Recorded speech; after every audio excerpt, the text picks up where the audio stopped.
You've got my body, but you'll never have my heart. That's what Audrey Hayes told me, her voice cold and proud, as she turned her face away, lying in bed on our wedding night. I just smiled. Hooking a finger under her exquisite chin, I made her look at me, my voice a casual drawl. I only need your body, baby. What good's a heart to me? You're an ass, she hissed, enraged. You've got my body, but you'll never have my heart. Our wedding night. The crimson sheets were pristine, meticulously smooth, but the air held no celebratory warmth. It was as cold as a meat locker. My new wife, Audrey, lay on the edge of the bed in a conservative silk nightgown, her back to me, every strand of her hair screaming defiance. I just showered, my hair still dripping, leaning against the doorframe, watching her rigid back. Oh, I murmured, drying my hair as I casually strolled over, flopping onto the bed. The mattress sank considerably beneath my weight. I could feel her body tense instantly. Leaning closer, my warm breath ghosted against her pale ear, and I distinctly saw the fine hairs on it stand on end. Ms. Hayes, we're in a contract marriage, a mutually beneficial arrangement. I want the money, and you need a husband status to solidify your position at Hayes Industries and to appease your ailing grandpa. I hooked a finger under her pointed chin, forcing her to turn and face me. Her eyes, bright and sharp like obsidian shards, blazed with fury and humiliation. I only need your body. What good's your heart to me? Can I eat it? I grinned, showing off what I consider my most devilish smirk. Ethan Vance, you bastard, she spat, her voice low, struggling to push my hand away. Her strength was minimal, more like a kitten scratch. Yeah, I'm a bastard. I admitted freely, my grip firm and unyielding. First clause of the agreement. In public, we're a loving couple. Second, when you need my presence, I'm there. Third, and most important, in 1 year you pay me $10 million and we go our separate ways, no strings attached. I paused, looking at her cheeks, flushed with anger, then added, of course, as your husband, I have the right to conjugal duties. That's also in the contract. The fury in her eyes instantly morphed into panic. You wouldn't dare. Just watch me. I smiled, releasing her and standing up, walking to the closet. Don't worry, I'm tired tonight, not in the mood. But don't use that tone with me. I respond better to honey than vinegar. I pulled a comforter from the closet and tossed it onto the floor. I'll sleep on the floor. Just a heads up, Ms. Hayes, tomorrow we're heading to your grandpa's estate for dinner. Don't show up looking like someone just stole your last dollar. Your grandpa's heart isn't great. He can't handle stress. With that, I flicked off the light and lay down on my makeshift bed. In the dark, I could hear her ragged, breathing, slowly calm. She probably thought I was just some lowlife who'd do anything for money. Fine by me. Old man, you asked me to protect your granddaughter, but you never said I couldn't collect a little interest along the way. I closed my eyes, a scene flashing in my mind. An old man on a hospital bed, clutching my hand tightly. Ethan, I've trusted no one my entire life. Only you. Help me protect Audrey, just 1 year. Once she's fully in control of Hayes Industries, you're free. The Hayes family, it's a deep ocean. I open my eyes, staring at the ceiling. Deep ocean? Perfect. I love a good fishing trip. The next morning, I was woken by the smell of breakfast wafting from the living room. I walked into the dining room to find Audrey already dressed in a sharp business suit, elegantly sipping coffee and reading the financial news. A refined breakfast was laid out, a sandwich, a fried egg, milk, just one serving. I pulled out a chair opposite her. Mrs. Jenkins, the housekeeper, emerged from the kitchen, her gaze on me overtly disdainful. Mrs. Jenkins, where's my breakfast? I asked. She managed a tight, fake smile. Sir, I only prepared for Ms. Hayes. Yours. I'm not familiar with your tastes. A little power play, huh? Audrey didn't even look up, turning a page of her newspaper. Mrs. Jenkins, we'll have one more person for meals from now on. Just prepare accordingly. Understood, Ms. Hayes, Mrs. Jenkins replied grudgingly, turning back to the kitchen. I picked up the milk and took a long swig. Audrey's brow furrowed. That's mine. It's mine now. I set the empty glass down, then picked up her sandwich and took a big bite. Not bad.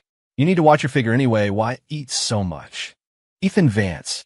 She finally slapped the newspaper onto the table, her icy eyes fixed on me. What? So loud, you startled me. I feigned innocence, just fulfilling my husbandly duties. What's wrong with taking a bite of your sandwich? I was quite the gentleman sleeping on the floor last night. Her chest heaved with anger, but she eventually held it back. She knew arguing with a scoundrel like me would only diminish her. She stood up, grabbing her car keys and purse. I'm going to the office. I'll pick you up at 5 to head to the estate. Got it, wifey darling. He waved to her. She paused, but didn't turn around, her heels clicking faster on the floor. Once she left, the entire house fell silent. I leisurely finished a bland bowl of ramen misses. Jenkins eventually brought me, then began to familiarize myself with my new home. The villa was large, 3 stories with a small garden. Audrey probably thought I was idle, spending my days sleeping and playing video games. She didn't know that as I lay on the couch, tiny earbuds in my ears, I was listening to the latest developments of Hayes Industries' main competitors. She thought I was grinning stupidly at my computer screen because I was watching cat videos. She didn't know the screen displayed a topological map of her company's internal network. Every node, every vulnerability, crystal clear to me. The old man didn't just want a bodyguard to protect her. At 4:30, the doorbell rang. On the monitor, I saw a face that made my stomach churn. Brandon Lee, a slick, preppy trust fund kid, one of Audrey's many suitors, and the son of Robert Lee, whose family empire, Lee Group, was Hayes Industries' bitter rival. I opened the door, lazily leaning against the frame. Who are you? Where's Audrey? Brandon's brows furrowed into a knot, seeing me in casual clothes and slippers. I'm her husband. You looking for my wife? I picked up my ear. Brandon's expression was like he'd swallowed a fly. Shock, disdain, then fury. Her husband? You? Don't be ridiculous. Audrey would never be seen with trash like you. He eyed me up and down as if I were a pile of garbage. Can't help it. She's got surprisingly unique taste. I shrugged. If you don't have anything else, please leave. You're blocking the good energy from entering my house. You. Brandon fumed, pointing at me. Listen, buddy, I don't care who you are. Stay away from Audrey. You're not good enough for her. Just then, a red Porsche pulled up, and Audrey got out. Her brow furrowed when she saw Brandon, and then her face grew even colder when she saw me, looking so lackadaisical. Brandon, what are you doing here? Brandon instantly put on a pained, earnest face, pointing at me to complain. Audrey, who is this guy? He actually said he's your husband. Don't tell me you fell for some pretty boy like him. I chuckled, amused. Pretty boy. After all the sun and wind I've been through, I'm nowhere near that. Audrey shot me a cold glance, then told Brandon, he is indeed my husband, Ethan Vance. We're married. Brandon looked as if he'd been struck by lightning, his face pale. Impossible. Audrey, why would you do this? Did your family force you? Tell me, I'll help you. He excitedly grabbed Audrey's arm. I stepped forward, gently nudging his hand away. Mr. Lee, please show my wife some respect. My voice wasn't loud, but Brandon felt a jolt in his wrist, as if it had been clamped by an iron vise. He looked at me, bewildered and wary. Audrey shook him off, her tone impatient. Brandon, this is my private matter. We're going to the estate. Excuse us. She walked into the house without a backward glance at me. I knew she was mad that I'd deliberately provoked Brandon, making her uncomfortable. I followed her in, and before closing the door, I made a goofy face at Brandon, who was still standing there, stunned. Serves you right, jerk. On the way to Grandpa Hayes' estate, the atmosphere in the car was colder than a Siberian winter. Audrey focused on driving, the lines of her profile taut. Are you pleased with yourself? She suddenly asked. Pretty much. Seeing a rival get stomped, any man would be a little pleased. I replied honestly. She glared at me in the rearview mirror. Ethan Vance, lose that street thug act. If you dare say one wrong word in front of Grandpa, our agreement is terminated immediately. Terminated? What about my 10 million? I pretended to be very worried. She was choked for words, only able to stomp harder on the accelerator. The Hayes family estate was a sprawling, historic property with ornate gardens and architecture, but the minds of the people living there were anything but old-fashioned. The moment we stepped inside, aunts and uncles swarmed us, their gazes scanning me like X-rays. Well, is this Audrey's husband? He looks quite spirited. What do you do for a living? A stout woman, Audrey's Aunt Brenda asked. Unemployed. Staying home. I replied honestly. A ripple went through the crowd. Their eyes shifted from scrutiny to blatant disdain. Audrey's face instantly paled, and she pinched my arm hard. I bit back a wince and kept smiling. Staying home, how nice. Means our Audrey is capable. She can afford to support her husband, a man with a sharp, weaselly face. Audrey's Uncle Ted said sardonically. Exactly. Audrey's acting CEO of Hayes Industries now. It's perfectly normal for her to find a man to enjoy life at home. All sorts of unpleasant comments reached my ears. Audrey's body trembled slightly. I took her hand, her skin ice cold. She tried to pull away, but I held on tight. You're all too kind, aunts and uncles. I began, my voice not loud, but it quieted the noisy living room. I'm not particularly talented, just lucky enough to marry a good wife. But even though I don't work, I'm not a freeloader. I handle all the cleaning, laundry, cooking, plumbing repairs, and light bulb changes at home. My Audrey works so hard out there. I need to make sure she comes home to a comfortable environment. Don't you agree? My words were impeccably delivered.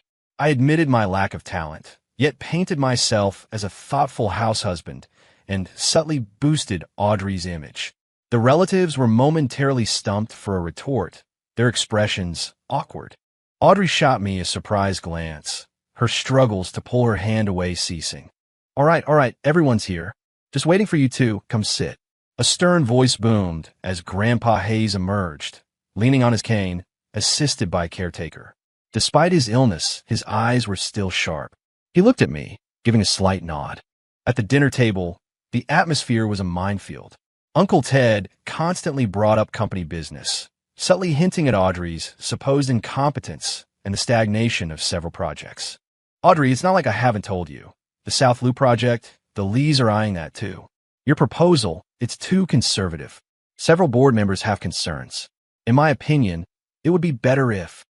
Audrey's face grew increasingly strained, but she couldn't openly snap at him in front of her grandpa.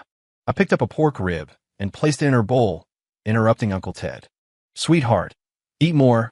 You look so thin, I said cheerfully. I don't understand company stuff, but that South Loop land, I passed by it on a walk the other day. It's got good energy, a real prime spot, facing the water with hills behind it. But I heard there's an old fallout shelter underground, pretty ancient, so the foundation might not be too stable. Building a high-rise there might be a little risky, wouldn't you say? I spoke casually, as if relaying neighborhood gossip. The dinner table instantly fell silent. Uncle Ted's face turned ghastly pale, as if he'd seen a ghost. Audrey whipped her head around to look at me, her eyes wide with shock. The geological issues with the South Loop project were classified information her team had worked tirelessly to uncover, intending to use it as leverage for a surprise during the next bidding war against the Lees. How did I know? And why was I saying it so casually? I winked at her, then picked up some greens and put them in her bowl. Here, eat your veggies. Good for your skin. Grandpa Hayes gave me a deep look, a flicker of shrewdness in his cloudy eyes, then raised his glass. All right, everyone eat. No business talk. This is a family dinner. Let's be cheerful. The meal was fraught with unspoken tensions. On the drive back, Audrey remained silently at the wheel. But this time, the car's atmosphere wasn't icy, but a complex quiet. How did you know about the South Loop property? She finally couldn't hold back. Oh, I heard, I said, leaning back in my seat, eyes closed. The old folks in the neighborhood, they talk about everything. Ethan Vance. She pulled the car to the side of the road, turning to look at me seriously. Who exactly are you? Your husband. I opened my eyes, meeting her scrutinizing gaze, smiling innocently. An unemployed guy who wants to make $10 million and retire. She stared at me for a long time, as if trying to find a flaw in my expression. But my face, forged through countless trials, revealed nothing but handsomeness. Finally, she gave up, restarting the car. Next week, the company has an important reception.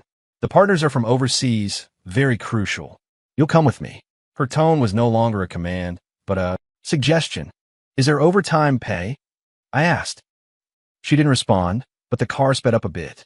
I knew the ice around her heart was starting to crack. In the days leading up to the reception, Audrey was running ragged. often not returning home until past midnight. I enjoyed the peace and quiet, spending my days listening in on business intelligence, studying recipes, and mentally critiquing Mrs. Jenkins cooking again and again. Mrs. Jenkins went from glaring at me to actively avoiding the kitchen whenever I stepped in. Friday afternoon, I was watering Audrey's struggling succulents in the garden when her frantic call came through. "Ethan, get to the office now." Her voice carried an unmistakable urgency and exhaustion. "What's wrong, wifey? Miss me? Stop with the nonsense. The company servers have been hacked. All our data is locked. To get over here. I'm not a programmer. What am I going to do? Cheer you on," I said, even as I headed for the garage. "Brandon said he knows someone who can fix it, but he wants me to agree to a condition." Audrey's voice was filled with disgust. I refused to beg him. "Hang tight. I'll be there in 20. I hung up and started the engine of the domestic SUV Audrey despised and kept banished to the garage. The Porsche was too flashy. I preferred the low-key vibe. Hayes Industries Tower, top floor. When I arrived, the IT department outside the CEO's office was a total circus. A group of plaid-shirt elites crowded around several computers, sweating profusely, completely stumped. Audrey stood outside the crowd, pale-faced.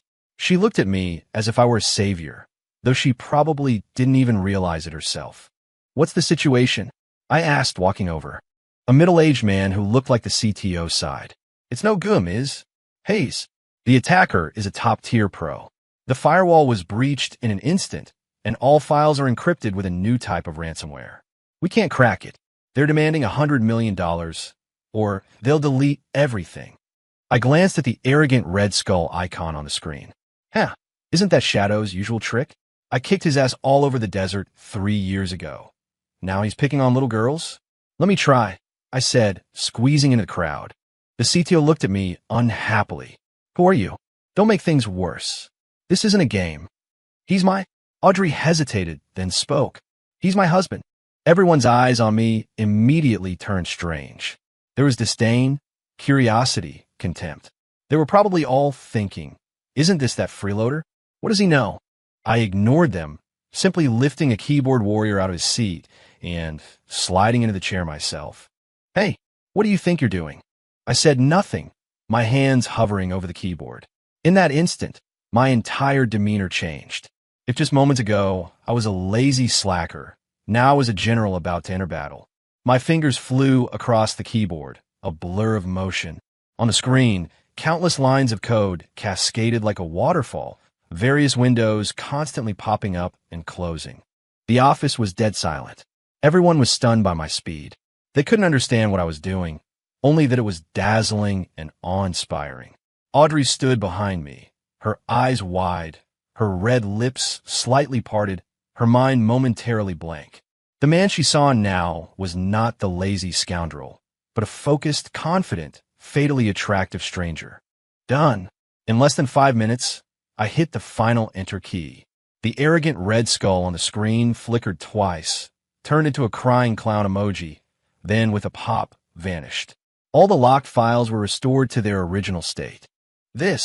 How is this possible? The CTO stammered, rushing over to check the data. The virus is gone. Files are intact. Oh my God. Others erupted in cheers. I stretched, stood up, and said to a dumbfounded Audrey, "Wifey, I'm hungry. What's for dinner?" She still hadn't recovered from the shock, just staring at me blankly. "All right." I turned and walked to the CTO, pointing at an IP address on the screen. "This address, it's from your company's internal network. Someone on the inside. As for who, you'll have to investigate yourself." With that, I took Audrey, still in a daze, and walked into the CEO's office, past the awestruck crowd. I closed the door, shutting out the commotion. Audrey finally snapped out of it, shaking off my hand and advancing towards me, her beautiful eyes filled with inquiry, suspicion, and a hint of adoration, which she herself hadn't noticed. "Ethan Vance, who exactly are you?" This was the second time she'd asked me that. "An unemployed guy who can fix computers," I said, leaning against her desk, resuming my carefree attitude. "Fix computers?" She scoffed. "A world-class hacker couldn't last 5 minutes against you. And you call that fixing computers? Just lucky. I shrugged. Maybe the hacker had an upset stomach today and wasn't at his best. You're still lying to me. Her voice suddenly rose, her emotions getting the better of her.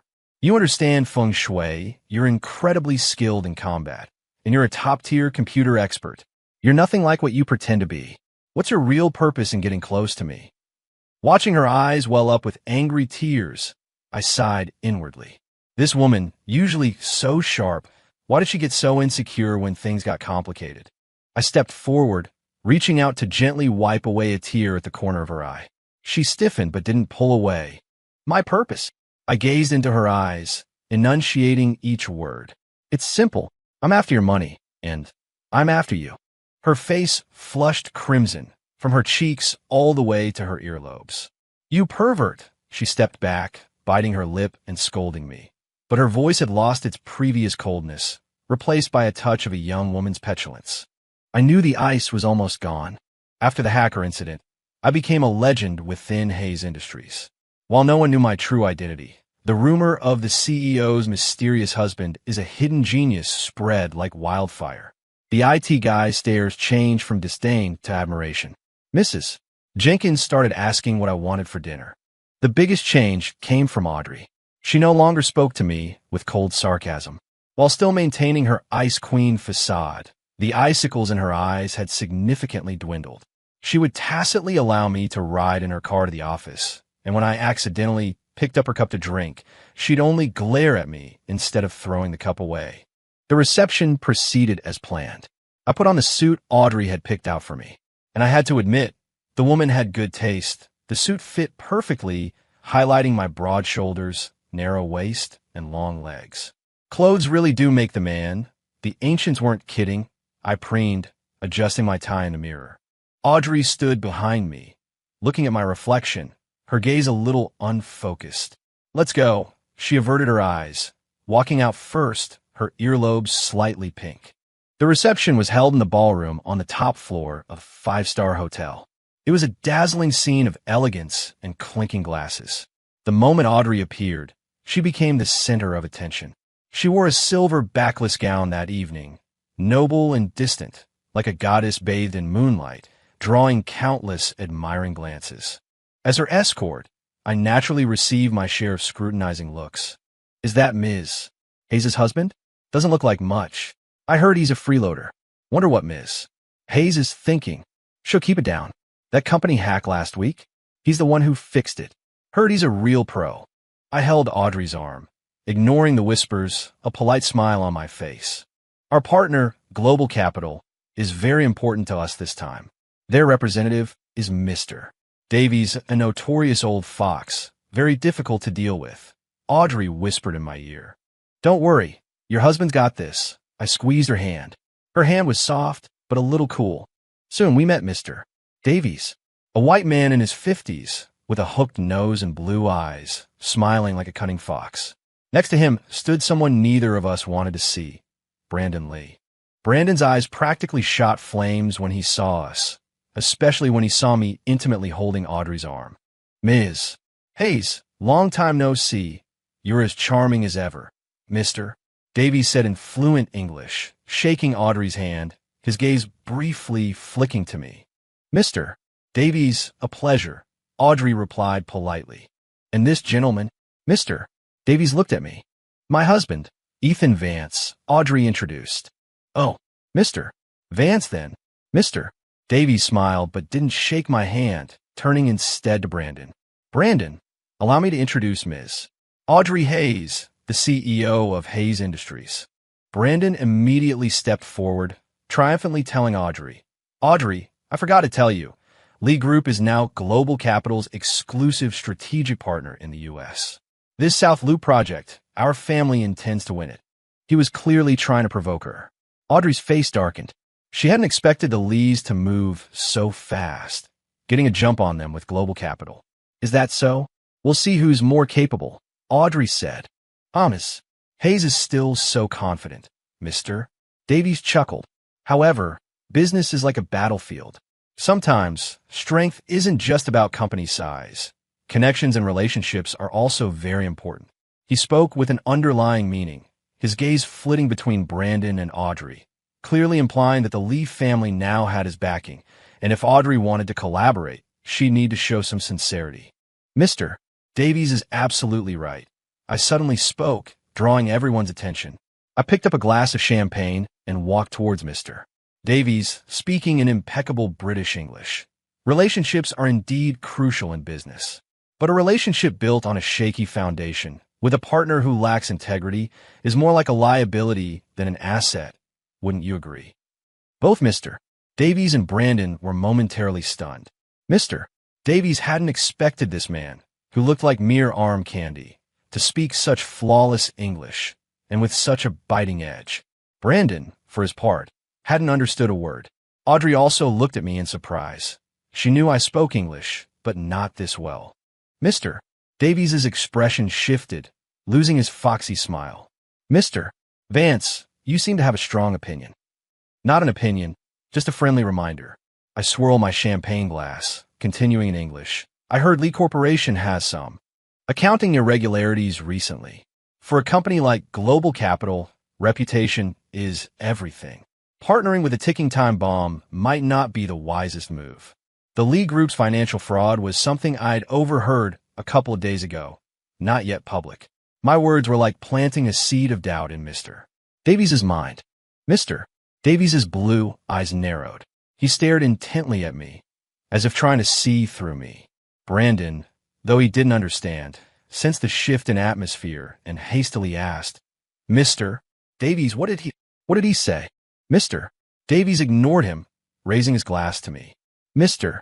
Vance, you are a very interesting man. Perhaps we can have a private chat later. My pleasure. I smiled, clinking my glass against his. An invisible confrontation had temporarily concluded. Brandon tried to interject again, but I silenced him with a stare. We moved to a quiet corner, and Audrey finally let out a breath, looking at me as if I were some kind of marvel. You even knew about the Lee family's financial issues? I've heard things, I said, taking a sip of champagne, my tone casual. Ethan Vance. She took a deep breath, the expanse of bare skin on her chest rising and falling, making me a little parched. Thank you. It was the first time she'd sincerely thanked me. Just a thank you? I leaned closer, inhaling the faint scent of her perfume. How about something more substantial? I pointed to my cheek. Her face reddened again, but this time she didn't call me a pervert. Instead, she turned her head slightly and whispered, Later, when we get home. I smiled. The ice was not only melting, it was getting a little hot to the touch. Midway through the reception, Audrey went off to speak with some potential clients. I found myself bored, standing in a corner, playing the role of a proper arm candy. Brandon, unwilling to give up, approached again, flanked by two bodyguards who looked like trouble. Ethan Vance, don't get too smug, Brandon hissed, his face contorted. You think a few fancy words can scare me? I'm telling you, Audrey is mine, and the South Loop project is mine. You freeloader, get lost. A defeated foe, why bark? I didn't even bother looking at him. You're asking for it. Brandon was enraged, giving a signal to the bodyguards behind him. The two bodyguards closed in on me from left and right. I inwardly sneered. These two rookies? Holding my champagne glass, I subtly shifted my body, narrowly dodging the grab from the left while flicking my wrist. The champagne in my glass splashed precisely into the right-hand man's eyes. Ah! The man cried out, clutching his face. The left-hand man paused, and my elbow shot back like lightning, hitting him square in the stomach. He grunted, doubled over, and dropped to his knees. The entire exchange took less than 3 seconds, so fast that most people didn't even see what happened. I placed the empty champagne glass on a passing waiter's tray and told the stunned Brandon, Go tell your dad to clean up his books. Otherwise, next week, Lee Group stock will look very interesting. With that, I straightened my suit as if nothing had happened and walked towards Audrey. Brandon stared at the two bodyguards sprawled on the floor, his face ashen. He finally realized I wasn't someone he could mess with. Well, I found Audrey. She was chatting with Mr. Davies. Mr. Davies' eyes lit up when he saw me. He politely ended his conversation with Audrey and walked over to me. Mr. Vance, I've just checked some information. You are a very, very interesting man. Mr. Davies' demeanor was far more respectful than before. Oh, what did you find? I knew he'd definitely used his intelligence network, but what they could find was only what I wanted them to find. Nothing specific. That's what makes it interesting. Mister. Davies smiled meaningfully. I think about the project in the south of the city. I should have a talk with Ms. Hayes again. He nodded at me and walked away. Audrey came to my side, her face full of questions. What did he say to you? Why did he suddenly change his mind? I told him your husband is handsome, and he was completely charmed by my charisma. She rolled her eyes at me, exasperated, but couldn't suppress a slight smile at the corner of her lips. Can't you ever be serious? After the reception, we drove home. As the car drove down a secluded road, I suddenly frowned. Hold on, I told Audrey. The words were barely out of my mouth when I sharply swerved the steering wheel. The car executed a beautiful drift, narrowly avoiding a black van that had suddenly accelerated and was surging up behind us. Screech! The ear-splitting sound of brakes pierced the night. The van missed us, coming to a halt across the road. 7 or 8 burly men, armed with steel pipes, jumped out and aggressively surrounded us. Audrey's face turned ashen with fear. Who are they? Collection agents, probably. I calmly unbuckle my seatbelt. Stay in the car. Lock the doors. Ethan, don't go out there. Call the police. She grabbed my arm, her voice trembling. No time. I patted her hand, giving her a reassuring look. Don't worry, just a few little rats. I pushed open my door and stepped out, closing it behind me. The leader, a man with a scarred face, sneered, stepping forward. Kid, you pissed off the wrong person. Tonight, you're going to learn a lesson. I flexed my wrists, making them crack. Brandon sent you? Scarface paused. You? How did you know? Too much talking. I couldn't be bothered with them anymore. I moved, charging directly into the group. Inside the car, Audrey gripped her fists tightly, her heart in her throat. Through the window, she could only see confused, shadowy figures outside. She heard the dull thud of fists meeting flesh, the crisp snap of bone, and muffled screams. The entire process was much quicker than she'd imagined. In less than 2 minutes, the outside grew quiet. She saw me open the car door, get back in, still in my crisp suit, not a single wrinkle. Outside the car, the 7 or 8 burly men were sprawled on the ground, groaning in agony. I started the car, drove around them, and sped off. The car was eerily silent, with only the sound of our breathing. After a long time, Audrey finally found her voice, a slight tremor in it. What exactly did you do before? A man who possessed top-tier hacking skills, understood business operations, and could disarm and take down 7 or 8 armed thugs barehanded in 2 minutes. How could he possibly be a simple, unemployed man? The image she had of me shattered completely, then reformed into a vast and mysterious enigma. I didn't answer her, only reached out and took her cold hand in mine. Don't be scared. I'm here. My hand was warm, dry, and conveyed a reassuring strength. Audrey looked at my profile, the streetlights casting flickering shadows on my face. She suddenly felt that, though this man was mysterious and his mouth was bad, as long as she was by his side, there was nothing to fear. This feeling was security, a feeling she had never experienced with any man in her 20-plus years. Back home, Audrey was still shaken.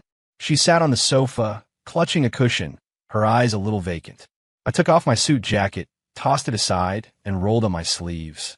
Hungry? I'll make you some ramen. She didn't speak, just nodded. Mrs.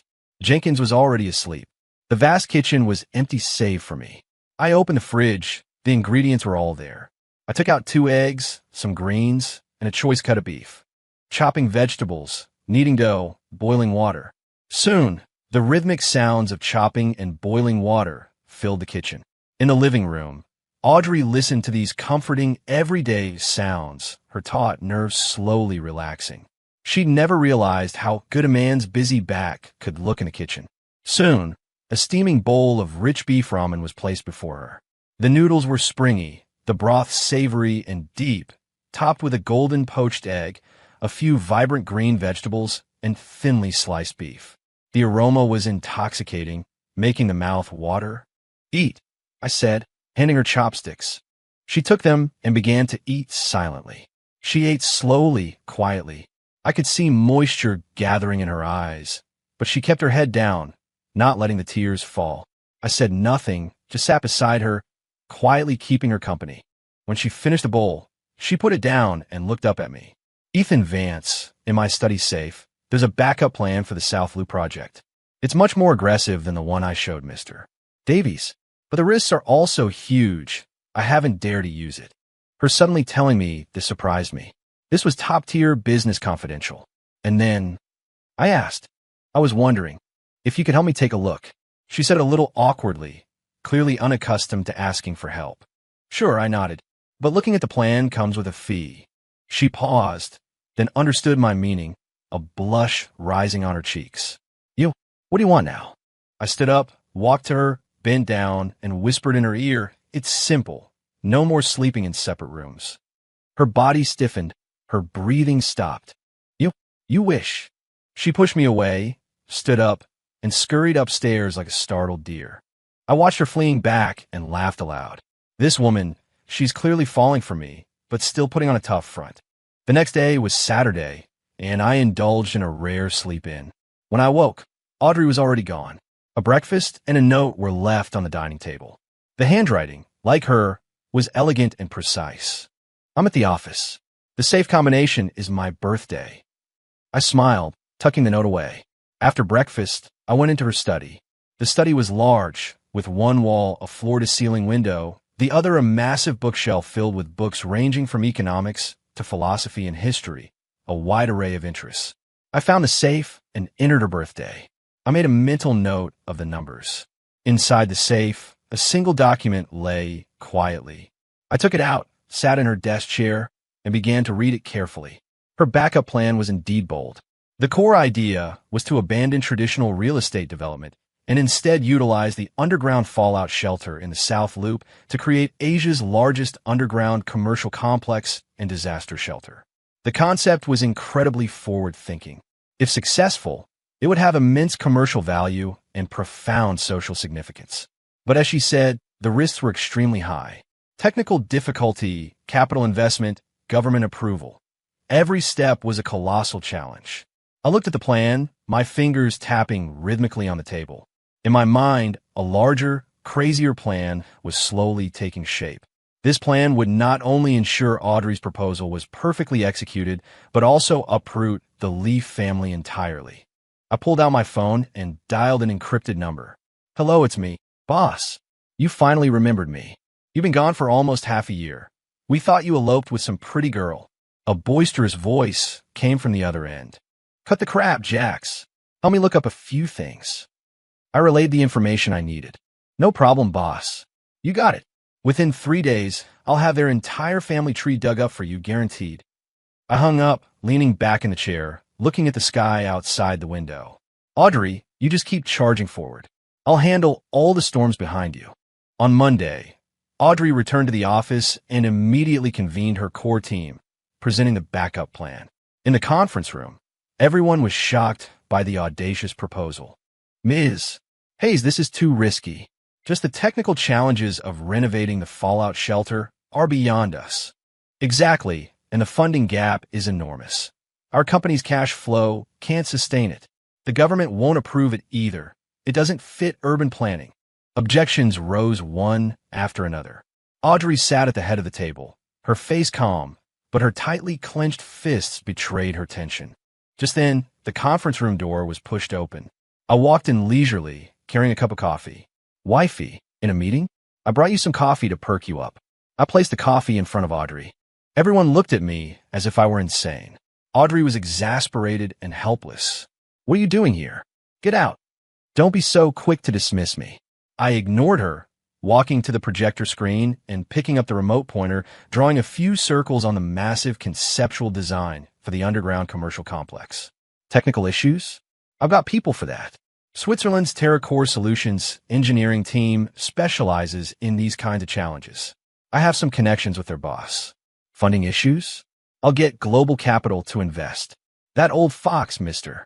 Davies, has more faith in this concept than you do. Government approval? Even less of a problem. I just got word that next month, the government will release a new policy on dual-purpose urban development, combining defense and civilian uses. Your plan fits perfectly. By then, it won't be you asking the government. It'll be the government coming to you. With each sentence I spoke, the conference room grew quieter. When I finished, the entire room was so silent you could hear a pin drop. Everyone looked at me, as if I were a god descended from the heavens. Audrey was utterly dumbfounded, her mouth agape, unable to utter a single word. Every point I made precisely hit the pain points of the plan and offered solutions she hadn't even dared to dream of. How do you know all this? She stammered. I guessed, I said, tossing the remote pointer aside, walking to her side, and leaning in to whisper in her ear. So, wifey, am I a decent house husband after all? Her face instantly turned bright red. She dared not look at me, only picked up her coffee cup and pretended to drink. After that, everything unfolded exactly as I predicted. I made one call, and the next day, experts from the top Swiss engineering team flew over. After a friendly and in-depth private conversation with me, Mr. Davies not only agreed to invest, but also voluntarily increased their funding by 20%. A month later, the new national policy was released, and Hayes Industries' Underground City project became a flagship government-supported initiative. Audrey's position in the company was as solid as a rock, and I remained the unemployed man who cooked and took walks every day. Only, the way Audrey looked at me was becoming increasingly peculiar. She would sneak glances at me, then quickly avert her gaze when I looked back. She started asking if I was tired today, what I wanted for dinner. She even, when I accidentally slept in her bed, just kicked me to the side of the bed instead of straight off it. That evening, I was playing games in the study when an unfamiliar number called. I answered, and a clear female voice spoke. Hello, is this Reaper? Reaper was my old code name. I frowned.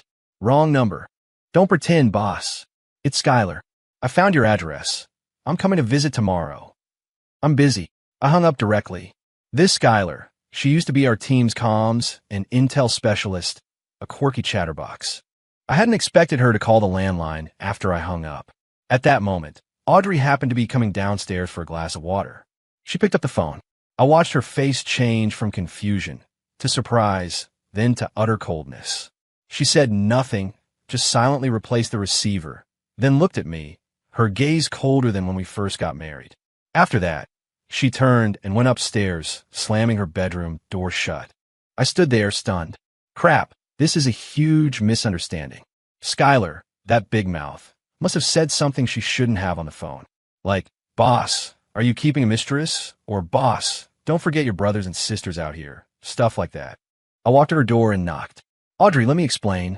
No response from inside. I sighed. This damn, inexplicable jealousy. A little troublesome, but actually feels pretty good. For the next 3 days, Audrey didn't say a single word to me. She treated me like I was invisible. In the morning, she drove herself to work. In the evening, she returned late and went straight to her room, locking the door. The meals I cooked, she wouldn't touch. Mrs. Jenkins watched us both, worried sick, and secretly asked me, Sir, did you upset Ms. Hayes? I gave a wry smile. Something like that. I tried to explain, but she wouldn't give me a chance. The moment I approached her, she radiated a do not approach chill. I then realized that once an iceberg melts, if it refreezes, the temperature is even lower than before. Is this what they call the doghouse? The experience. Definitely not great. Thursday evening, I was watching TV in the living room when she returned, her body weary. She looked exhausted, her face pale. I stood up, intending to pour her a glass of water, but she bypassed me, walking directly upstairs. Audrey, I called out. She paused, but didn't turn around. The Lees are making a big move recently. They've united several shareholders and plan to force you out at tomorrow's board meeting, I said. This intelligence came from Jax. Robert Lee, after my previous scare, didn't back down. Instead, he wanted to make a desperate last stand. Audrey's body visibly stiffened. She turned around, looking at me, her eyes bloodshot, her voice hoarse. That's no concern of yours, Mr. Vance. She called me Mr. Vance. My heart sank. I'm your husband, I said. A contractual husband. Nothing more, she scoffed. The agreement didn't say you could enjoy the life I provide while keeping other women on the side. I'm not, I retorted, a little agitated. That phone call was just from an old colleague. She sounded like she'd heard the funniest joke in the world. A colleague who calls you boss and says she's coming to play. I found myself speechless. I couldn't exactly tell her what I used to do, could I? Looking at her eyes filled with disappointment and sarcasm, a wave of irritation washed over me. Believe it or not, I gave up on explaining. Tomorrow's board meeting, watch your back. With that, I turned and went back to my own room. The moment the door closed, I heard a soft, suppressed sob from behind me. My heart felt like it had been pricked by a needle. The next day, I didn't go to the office. I sat in the study, my computer screen split into several windows.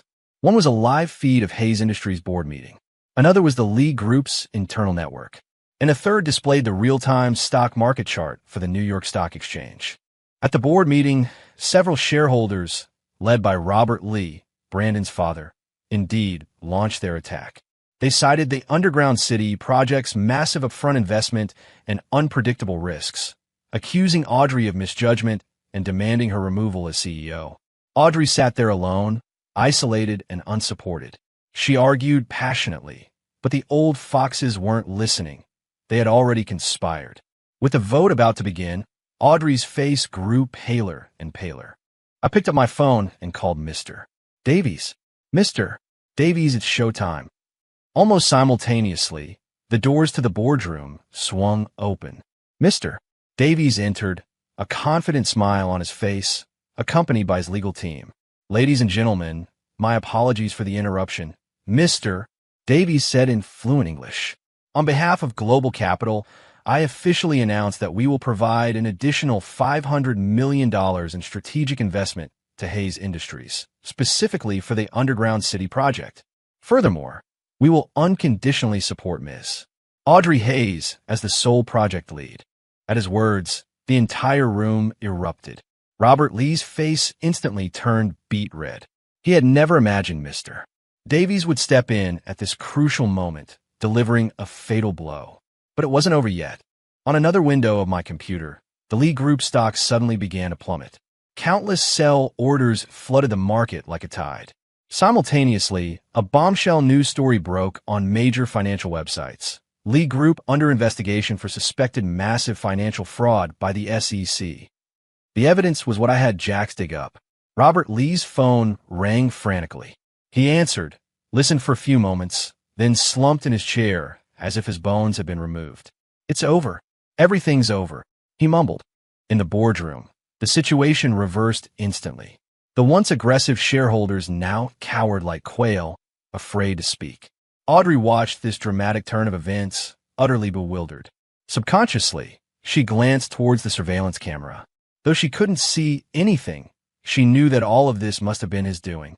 I watched her complex gaze on the screen, then shut down my computer. All right, the fire should be out now. Time to pick up my wife from the doghouse. When I drove up to Hays Industries, the board meeting had already adjourned. Employees were whispering about the astounding reversal that had occurred today. Did you hear? The Lees are toast. Their stocks almost bottomed out. Ms. Hays is incredible. She had such a backup plan. What, Ms. Hays is incredible. Didn't you see? It was Global Capital's Mr. Davies himself who came to back her up. I ignored them and went straight to the top floor. The CEO's office door was ajar. I pushed it open and saw Audrey standing alone in front of the massive floor-to-ceiling window, looking at the bustling traffic below, lost in thought. Her back seemed a little slender and somewhat lonely. I walked over and gently hugged her from behind. Her body stiffened, instinctively trying to pull away. Don't move, I whispered, my chin resting on the top of her head. Just let me hold you for a moment. She stopped struggling. We stood there, silently holding each other. After a long time, she finally spoke, her voice with a faint, almost imperceptible tremor. All of this, it was you, wasn't it? Yeah, I didn't deny it. Why? Because you're my wife. I turned her around to face me, looking into her eyes. No one gets to mess with what's mine. Her eyes instantly welled up. The 3-day-old layer of ice melted completely in that moment, turning into hot tears. Ethan Vance, you bastard. She pounded my chest. Cry like a child. Why didn't you tell me sooner? Do you know what I've been through these past few days? She was sobbing uncontrollably, unable to complete her sentences. I let her hit me, holding her tightly in my arms, gently stroking her back. I'm sorry. I messed up. I knew she wasn't angry that I kept things from her, but that I hadn't trusted her, hadn't explained.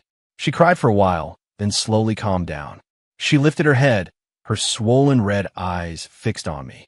Who was that woman who called you? She still hadn't forgotten that. I couldn't help but smile wryly. A woman's priorities, indeed. Her name is Skylar. She was a member of my old team, in charge of communications and intelligence. She's a bit flighty. I decided to be partially honest with her. I used to be in the military. Military? She was stunned. Yeah, special forces, I added. Her mouth fell open. Clearly, this answer was more outlandish than anything she had imagined. She looked me up and down, as if trying to find traces of a soldier on me. Then why did you? I retired. I interrupted her, my eyes darkening slightly. Because of some things I'd rather not talk about. She was smart. She didn't press further. She only reached out and gently touched my face. Then promise me, no matter what happens in the future, you won't lie to me again. You won't keep things from me. Her gaze was serious and persistent. Okay, I promise. I took her hand and kissed it, placing to my lips. Her face flushed again, but this time she didn't pull away. Also, she hesitated, whispering, now that the Lees are down, Grandpa, could you? Don't worry, I smiled. I've already handled it. When the Lees fall, new families will rise to fill the vacuum, but they'll be our people. Hayes Industries' position will only be more secure. As for your grandpa, he can relax and enjoy his retirement. She was utterly speechless. She realized that this man not only solved her immediate problems, but had also paved all the paths ahead of her. What he had done for her far exceeded the scope of a contractual husband. He was building a kingdom for her. Ethan Vance. She looked at me, her eyes hazy, her voice soft as a feather. How much have you really done for me? Not much. I leaned close to her ear, speaking in a voice only we could hear. Just happened to help you turn your world upside down. The news of the Lee family's downfall exploded like a bombshell across the entire Chicago business world. Hayes Industries, meanwhile, swiftly became the new dominant force. Audrey's position was unshakable. That weekend, we went back to the estate together. This time, those aunts and uncles looked at me completely differently. No longer disdainful or contemptuous, but respectful, even a little fawning. They showered me with compliments, calling me shrewd and capable, Audrey's pillar of support. Listening to their fickle flatteries, I found it amusing. Grandpa Hayes called me into his study alone. He sat in his armchair, looking much healthier than last time. Ethan, sit. I sat opposite him. The Lee family business, that was your doing, wasn't it? He asked directly. I just gave it a push, I said. Grandpa Hayes looked at me deeply, sighing. I truly didn't misjudge you. You're even more exceptional than your father was back then. I remained silent. I know you resent me, Grandpa continued. Your father's sacrifice all those years ago. I bear some responsibility, if not for covering me. Let's not dwell on the past. I interrupted him. I came this time to fulfill my promise. Now Audrey can stand on her own, and my task is complete. Grandpa Hayes fell silent. In the study, only the faint smoke of sandalwood incense curled upwards. You and Audrey. You too. We have a contract marriage. It expires in a year. Then we go our separate ways, I said calmly. Nonsense. Grandpa suddenly slammed his hand on the table, standing up agitatedly. I went to all this trouble to bring you two together, not for you to play make-believe. Ethan, I'm telling you, Audrey is a good girl. She's just been too sheltered since childhood. She doesn't know how to express her feelings. I've seen how she's been losing sleep and appetite over you these past few days. I was stunned. Grandpa, the study door suddenly burst open. Audrey stood at the doorway, her cheeks flushed, embarrassed, and anxious. She had clearly overheard our conversation. Audrey, perfect timing. Grandpa pointed at me. Tell him, do you like him or not? Audrey's face instantly turned so red it looked like it would drip blood. She looked at me, biting her lip, her eyes glistening with unshed tears, but she said nothing. Look, look, Grandpa stomped his cane impatiently. You two youngsters, why are you more hesitant than us old folks? Grandpa, don't pressure her. I stood up and walked to Audrey. She wouldn't look at me. her head bowed like a child who'd done wrong. I reached out, lifted her chin, forcing her to meet my gaze. Audrey, listen carefully, I said, each word clear and deliberate. I'm not helping you because of your grandpa's request, nor because of the $10 million agreement. I help you simply because I want to help you. I protect you simply because I want to protect you. It has nothing to do with anyone else or any promise. She looked at me, tears finally spilling from her eyes. Ethan, what I suddenly grinned, returning to my roguish self. I'm after your money, and I'm after you. Didn't you know that on day one? She let out a soft laugh through her tears, playfully punching my chest. You're annoying. Grandpa Hayes watched us flirting, finally breaking into a relieved smile. He waved his hand. All right, this old man can't stand to watch this. You too. Hurry up and give me a great-grandchild. That's the real business. Audrey's face exploded in crimson again. I wrapped my arm around her waist, whispering in her ear, Hear that? Wifey, we need to get to work. Her body softened, and she almost lost her footing. Returning from the estate, our relationship underwent a qualitative change. Although we still lived under the same roof, the atmosphere was completely different. She no longer slept in the guest room, but moved back into the master bedroom. Although there was still a demilitarized zone, pillow in the middle, to me, it was a huge step forward. She started smiling at me, though most of the time, she still habitually maintained a straight face. She would share interesting things from the company with me, and complain about which department manager was being ineffective. In front of me, she was no longer the aloof Ice Queen CEO, but an ordinary woman who would sometimes playfully tease and throw little tantrums. The Underground City project, under my remote control and her personal oversight, progressed very smoothly. Audrey demonstrated astonishing business acumen and leadership, managing the entire project meticulously.